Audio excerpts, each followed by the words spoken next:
ಬೆಂಗಳೂರಿನಲ್ಲಿ ಸಾರ್ವಜನಿಕರಿಗೆ ತೊಂದರೆ ಕೊಡ್ತಾ ಇದ್ದಂತಹ ಮಹಿಳೆಯನ್ನ ಸಂಜಯನಗರ ಪೊಲೀಸರು ವಶಕ್ಕೆ ಪಡೆದಿದ್ದಾರೆ. ಗೆದಲಹಳ್ಳಿ ನಿವಾಸಿಯಾಗಿರುವಂತಹ ನಾಗಶ್ರೀ ರಸ್ತೆಯಲ್ಲಿ ಓಡಾಡ್ತಾ ಇದ್ದಂತಹ ಸಾರ್ವಜನಿಕರಿಗೆ ತೊಂದರೆಯನ್ನ ಕೊಡ್ತಿದ್ರು ಅನ್ನುವಂತಹ ಆರೋಪ ಕೇಳಿಬಂದಿದೆ. ಜೊತೆಗೆ 2 ಪ್ರತ್ಯೇಕ ಪ್ರಕರಣಗಳಲ್ಲಿ ಕರ್ತವ್ಯ ನಿರತ ಪೇದೆಗಳ ಮೇಲೆಯೂ ಕೂಡ ಹಲ್ಲೆಗೆ ಯತ್ನಿಸಿದ್ದಳು ಅಂತ ತಿಳಿದು ಬಂದಿದೆ. ಕಳೆದ 2 ವಾರಗಳಲ್ಲಿ ನಾಗಶ್ರೀ ವಿರುದ್ಧ ಸಂಜಯನಗರ ಠಾಣೆಯಲ್ಲಿ 2 ಕೇಸ್ಗಳು ದಾಖಲಾಗಿದ್ವು. ಇವತ್ತು ಮತ್ತೆ ನಾಗಶ್ರೀ ಸಾರ್ವಜನಿಕರಿಗೆ ತೊಂದರೆ ಕೊಡೋಕೆ ಶುರು ಮಾಡಿದ್ಲು. ಅದನ್ನು ಗಮನಿಸಿದಂತ ಸ್ಥಳೀಯ ಮಹಿಳೆಯರು ನಾಗಶ್ರೀಯನ್ನ ಥಳಿಸಿದ್ದಾರೆ. ನಂತರ ಸಂಜಯನಗರ ಪೊಲೀಸರಿಗೆ ಒಪ್ಪಿಸಿದ್ದು ಸದ್ಯ ನಾಗಶ್ರೀ ವಿರುದ್ಧ ಕೇಸ್ ದಾಖಲಾಗಿದೆ ಅಂತ ಹೇಳಿ ತಿಳಿದು ಬಂದಿದೆ. ಇದು ಸಾರ್ವಜನಿಕರಿಗೆ ತೊಂದರೆ ಕೊಡ್ತಾ ಇದ್ದಂತ ಮಹಿಳೆಯನ್ನ ಪೊಲೀಸರು ವಶಕ್ಕೆ ಪಡೆದಿರುವಂತಹ ಸುದ್ದಿ. ಅದರ ಜೊತೆಗೇನೆ ಪೊಲೀಸರ ಮೇಲೂ ಕೂಡ 2 ಪ್ರತ್ಯೇಕ ಸಂದರ್ಭದಲ್ಲಿ ಅಥವಾ 2 ಪ್ರತ್ಯೇಕ ಪ್ರಕರಣಗಳಲ್ಲಿ ಪೊಲೀಸರ ಮೇಲೂ ಕೂಡ ಈಕೆ ಹಲ್ಲೆಯನ್ನು ನಡೆಸಿದ್ಲು ಅಂತ ಹೇಳಿ ತಿಳಿದು ಬಂದಿದೆ.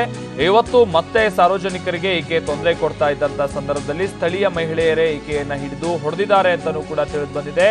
ಆ ನಂತರದಲ್ಲಿ ಪೊಲೀಸರಿಗೆ ಒಪ್ಪಿಸಿದ್ದಾರೆ ಅಂತಾನೂ ಕೂಡ ಇದೀಗ ಮಾಹಿತಿ ಲಭ್ಯ ಆಗಿದೆ. ಸಂಜಯನಗರ ಪೊಲೀಸರಿಗೆ ಒಪ್ಪಿಸಿದ್ದು ನಾಗಶ್ರೀ ವಿರುದ್ಧ ಸದ್ಯ ಕೇಸ್ ದಾಖಲಾಗಿದೆ ಅನ್ನುವಂತ ಮಾಹಿತಿ ಇದೀಗ ಲಭ್ಯ ಆಗ್ತಾ ಇದೆ.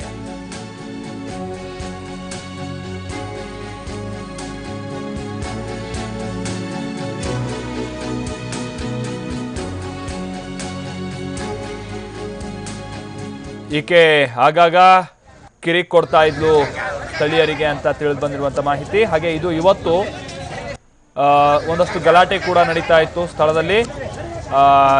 ಈಕೆ ಮತ್ತೆ ಒಂದಷ್ಟು ಮಂದಿಗೆ ತೊಂದರೆಯನ್ನ ಕೊಡ್ತಾ ಇದ್ಲಂತೆ. ಆಗ ಸ್ಥಳೀಯರೇ ಆಕೆಯನ್ನ ಹಿಡಿದು ಎಳೆದಾಡ್ತಾ ಇರುವಂತಹ ಈ ದೃಶ್ಯಗಳೆಲ್ಲ ಸ್ಥಳೀಯರು ತಮ್ಮ ಮೊಬೈಲ್ನಲ್ಲಿ ಸೆರೆ ಹಿಡಿದಿದ್ದಾರೆ. ಹಾಗೆ ಆ ನಂತರದಲ್ಲಿ ಆಕೆಯನ್ನ ಪೊಲೀಸರಿಗೆ ಒಪ್ಪಿಸಿದ್ದಾರೆ ಅಂತ ಹೇಳಿ ತಿಳಿದು ಬಂದಿದೆ.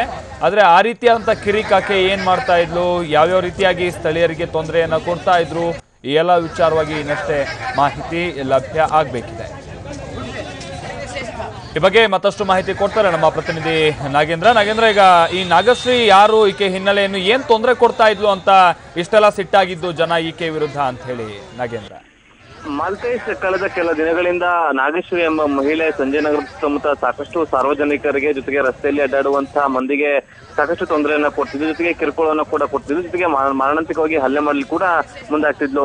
ಕಳೆದ 2 ವಾರಗಳಿಂದಲೂ ಕೂಡ ಇದೇ ರೀತಿಯಾಗಿ ಈಕೆ ಸಾಕಷ್ಟು ಜನರ ವಿರುದ್ಧ ಒಂದು ಕಿಡಿಕೂರ ಕಾದಿದ್ಲು, ಜೊತೆಗೆ ಹಲ್ಲೆ ಕೂಡ ಮಾಡೋದಕ್ಕೆ ಮುಂದೆ ಆಗಿದ್ಲು. ಜೊತೆಗೆ ಇದನ್ನ ತಪ್ಪಿಸೋಕೆ ಮುಂದಾದಂತಹ ಪೊಲೀಸರ ಮೇಲೂ ಕೂಡ ಈಕೆ ಹಲ್ಲೆಗೆ ಯತ್ನಿಸಿದ್ಲು. ಈ ಬಗ್ಗೆ ಸಂಜಯನಗರ ಪೊಲೀಸ್ ಠಾಣೆಯಲ್ಲಿ ಈಕೆ ವಿರುದ್ಧ 2 ಪ್ರಕರಣಗಳಂದ್ರೆ ಕರ್ತವ್ಯ ಪೊಲೀಸ್ ಪೇದೆಗಳ ಮೇಲೆ ಹಲ್ಲೆ ಮಾಡಿದಂತ ಆರೋಪ ಕೂಡ ದೂರು ದಾಖಲಾಗಿದೆ. ಇವತ್ತು ಕೂಡ ಅದೇ ರೀತಿಯಾಗಿ ಸಂಜಯನಗರದಲ್ಲಿ ಒಂದು ಬಸ್ ನಿಲ್ದಾಣದ ಬಳಿ ಈಕೆ ಬಂದು ಬೆಳಗ್ಗೆನೆ ಸಾಕಷ್ಟು ಜನರಿಗೆ ತೊಂದರೆ ಕೊಡೋದು, ಅಂದ್ರೆ ಬಸ್ ನಲ್ಲಿ ಪ್ರಯಾಣಿಕರಾಗಿರುವುದು, ರಸ್ತೆಯಲ್ಲಿ ಓಡಾಡುವವರಿಗೆ ಎಲ್ಲರೂ ಕೂಡ ತೊಂದರೆಯನ್ನ ಕೊಡ್ತಾರೆ. ಇದನ್ನ ಗಮನಿಸಿದಂತ ಹಲ್ಲೆದಂತ ಕೆಲ ಮಹಿಳೆಯರು ಆಕೆಯನ್ನ ಇಟ್ಕೊಂಡು ಆಕೆಯನ್ನ ಪ್ರಶ್ನೆ ಮಾಡಿದಾಗ ಆಕೆ ಮತ್ತೆ ಆ ಮಹಿಳೆಯರ ಮೇಲೆ ಹಲ್ಲೆಗೆ ಮುಂದಾಗ್ತದೆ. ತಕ್ಷಣ ಆ ಸ್ಥಳೀಯರು ಕೂಡ ಸೇರ್ಕೊಂಡು ಆಕೆಗೆ ಥಳಿಸಿ ನಂತರ ನೇರವಾಗಿ ಆಕೆಯನ್ನ ಖುದ್ದು ಸಾರ್ವಜನಿಕರೆಲ್ಲರೂ ಕೂಡ ಸೇರ್ಕೊಂಡು ಸಂಜಯನಗರ ಪೊಲೀಸ್ ಠಾಣೆಗೆ ಕರೆದುಕೊಂಡು ಹೋಗಿ ಅಲ್ಲಿ ಬಿಟ್ಟು ಆಕೆ ವಿರುದ್ಧ ಸಾರ್ವಜನಿಕರೆಲ್ಲರೂ ಒಟ್ಟಿಗೆ ಕೂಡಿ ಆಕೆ ವಿರುದ್ಧ ಒಂದು ದೂರನ್ನು ಕೂಡ ಕೊಟ್ಟಿದ್ದಾರೆ. ಈಗ ನಾಗಶ್ರೀ ಈಕೆ ಗದ್ದಲಹಳ್ಳಿ ಮೂಲದ ನಿವಾಸಿ ಅಂತ ಹೇಳಿ ತಿಳಿದು ಬಂದಿದೆ. ಈಕೆ ಕೆಲ ದಿನಗಳಲ್ಲಿ ಇದೇ ರೀತಿಯಾಗಿ ಮಾಡ್ತಿರೋ ಬಗ್ಗೆ ಕೂಡ ಸಂಜಯನಗರ ಪೊಲೀಸರು ಮಾಹಿತಿ ಕೊಡಿಸಿದೆ. ಈ ಬಗ್ಗೆ ಸಂಜಯನಗರ ಪೊಲೀಸರು ಈಕೆ ಏತಕ್ಕಾಗಿ ಮಾಡ್ತಿದ್ಲು ಅನ್ನೋದ್ರ ಬಗ್ಗೆ ವಿಚಾರಣೆ ಕೂಡ ನಡೆಸ್ತದೆ. ಜೊತೆಗೆ ಮೇಲ್ನೋಟಕ್ಕೆ ಮಾನಸಿಕ ಅಸ್ವಸ್ಥ ಅನ್ನೋ ಮಾತು ಕೂಡ ಕೇಳಿ ಬರ್ತಾ ಇದೆ. Maltesh, okay thank you Nagendra.